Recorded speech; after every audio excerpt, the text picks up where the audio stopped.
আসসালামু আলাইকুম বন্ধুরা, সবাই কেমন আছেন? আশা করি সবাই ভালো আছেন। আজকে আমি আরও একটি রেসিপি নিয়ে চলে আসলাম।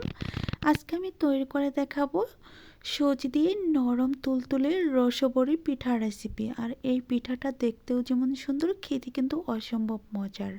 মুখে দেওয়ার আগে মিলে যাবে। আর অল্প কিছু উপকরণ দিয়ে আজকের রসবরি তৈরি করে দেখাবো খুব সহজভাবে আর অনেকটা নরম তুলতুলে। চলুন কথা না বাড়িয়ে আমি মূল রেসিপিতে চলে যাচ্ছি। তার আগে বলছি, সাথে থেকে সম্পূর্ণ ভিডিওটি দেখার চেষ্টা করবেন। আর ভালো লাগলে চ্যানেলটি সাবস্ক্রাইব করে দিয়ে পাশে থাকার চেষ্টা করবেন। আমি এখন মূল রেসিপি শুরু করে দিচ্ছি। রসবরি পিঠা তৈরি করার জন্য প্রথমে আমি চায়ের কাপের 1 কাপ আগে থেকে জাল করে রাখা দুধ নিয়েছি। তারপর দিয়ে দিচ্ছি চায়ের কাপের 1 কাপ সুজি। সুজি দেওয়া হয়ে গেলে এখন আমি একটা হ্যান্ড উইক্সের সাহায্যে ভালোভাবে সুজি আর দুধটাকে ভালোভাবে মিশিয়ে নিব। যখন কিছুক্ষণ মিশানো হয়ে যাবে তখন আমি এখানে অ্যাড করে দিব চায়ের কাপের 1/2 কাপ ময়দা। ময়দাটা আপনারা বাদ দিতে পারেন, ময়দা বাদ দিয়ে আপনারা আরও 1/2 কাপ সুজি অ্যাড করে দিতে পারেন। তারপর আমি আবারও ভালোভাবে মিশিয়ে নিচ্ছি। দেখেন ব্যাটারের ঘনত্বটা কেমন হয়েছে। এভাবে আমি আরও কিছুক্ষণ বিট করে তারপর একটা ঢাকনা দিয়ে ঢেকে একটা সাইড করে রেখে দিব 10 মিনিটের জন্য। যতক্ষণে আমি এটা রেস্টে রাখবো ততক্ষণে আমি রসবরি ভিজানোর জন্য একটা মালাই তৈরি করে নেব। একটা ঢাকনা দিয়ে ঢেকে সাইড করে রেখে দিচ্ছি। এখন আমি চুলায় চলে আসলাম একটা মালাই তৈরি করে নেওয়ার জন্য। এখানে আমি 500 গ্রাম গরুর তরল দুধ নিয়েছি আর এই দুধটাকে ভালোভাবে ফুটিয়ে জাল করে নিচ্ছি। জাল করা হয়ে গেলে এখানে আমি অ্যাড করে দিব স্বাদ মতো চিনি। আপনাদের পছন্দ মতো আপনারা মিষ্টি খাবারটা দিয়ে দিবেন। চাইলে একটু কমিয়ে বাড়িয়ে নিতে পারেন, সেটা আপনাদের পছন্দ মতো। আর এখানে একটু ফ্লেভারের জন্য এলাচ গুঁড়ো দিতে পারেন। আমি এলাচ অথবা অন্য কোনো কিছু দিচ্ছি না, আমার কাছে দুধের ফ্লেভারটাই ভালো লাগে। তো আমার মালাইটা রেডি হয়ে গেছে। এখন আমি এই মালাইটাকে নামিয়ে একটা সাইড করে রেখে দেব একটা ঢাকনা দিয়ে ঢেকে। এখন আমি চুলায় একটা ফ্রাই প্যান বসিয়ে দিয়েছি আর এখানে পর্যাপ্ত পরিমাণে তেল দিয়ে তেলটাকে হালকা আঁচে গরম করে নিয়েছি। তারপর একটা মেজারমেন্ট কাপ দিয়ে রেস্টে রাখা ব্যাটার থেকে একটু একটু করে ব্যাটার নিয়ে একটা বড়ি সিস্টেম করে আমি তেলের উপর দিয়ে দিচ্ছি। আর তেলটাকে কিন্তু হাই হিটে গরম করা যাবে না, জাস্ট একটু হালকা আঁচে গরম হলে সেই তেলের উপরই এই পিঠাগুলো ছেড়ে দিতে হবে। প্রথমে একটু তেলের নিচেই থাকবে, যখন একটু ভাজা হয়ে যাবে আপনা আপনি উপর দিকে উঠে আসবে। আর দেখেন আমার পিঠাগুলো কিন্তু উঠে আসছে।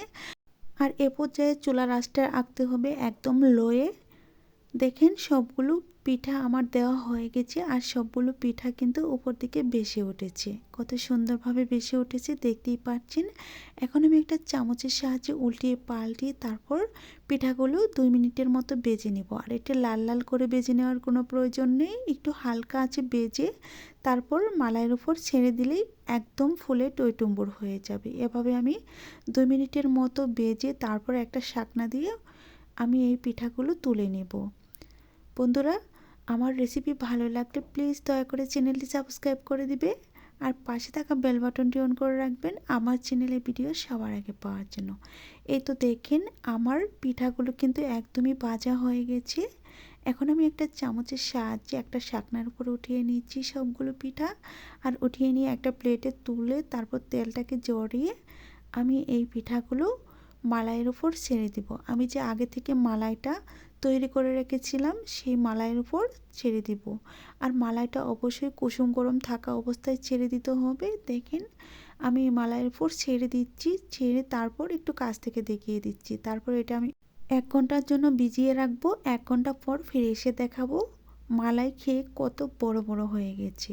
তো 1 ঘন্টা হয়ে গেছে, দেখেন মালাইটা কিন্তু একদমই টেনে নিয়েছি আর এখন কতটা বড় বড় লাগছে দেখতে, তা দেখেই নিশ্চয়ই বুঝতে পারছেন। তো বন্ধুরা, এভাবে আপনারা চাইলে বাড়িতে রেডি করে নিতেই পারেন খুব সহজে।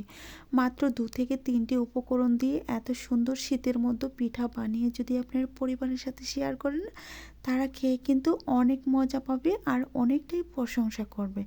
এখন আমি একটা প্লেটে সার্ভ করে দেখাচ্ছি সবগুলো পিঠা কতটা নরম আর কতটা রসালো হয়েছে। কেটে না দেখালে বিশ্বাস করতে পারবেন না যে সুজি দিয়ে এত সুন্দর রসবরি পিঠা হয়ে থাকে।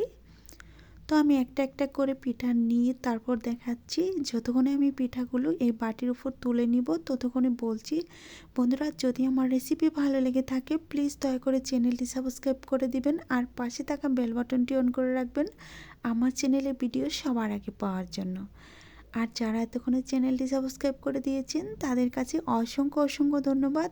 আর যারা এখনও সাবস্ক্রাইব করে দেননি তাদেরকে আমি বলছি আমার চ্যানেলটি সাবস্ক্রাইব করে দিয়ে আমার বন্ধু হয়ে যাওয়ার জন্য ছোট্ট একটি অনুরোধ রইল। এখন আমি একটা পিঠা তুলে কেটে দেখাবো পিঠার ভেতরটা কতটা জালি জালি আর কত দানাদার হয়েছে আর কতটা রস খেয়ে নিয়েছি একটু কেটে দেখিয়ে দিচ্ছি। দেখেন সবগুলো পিঠা একদম টইটুম্বর হয়ে গেছে, একদম গোলুমোলু হয়ে গিয়েছে। এভাবে পিঠা বানিয়ে আপনারা চাইলে 2 থেকে 3 দিন ঘরে সংরক্ষণ করে রেখে খেতে পারবেন অনায়াসে।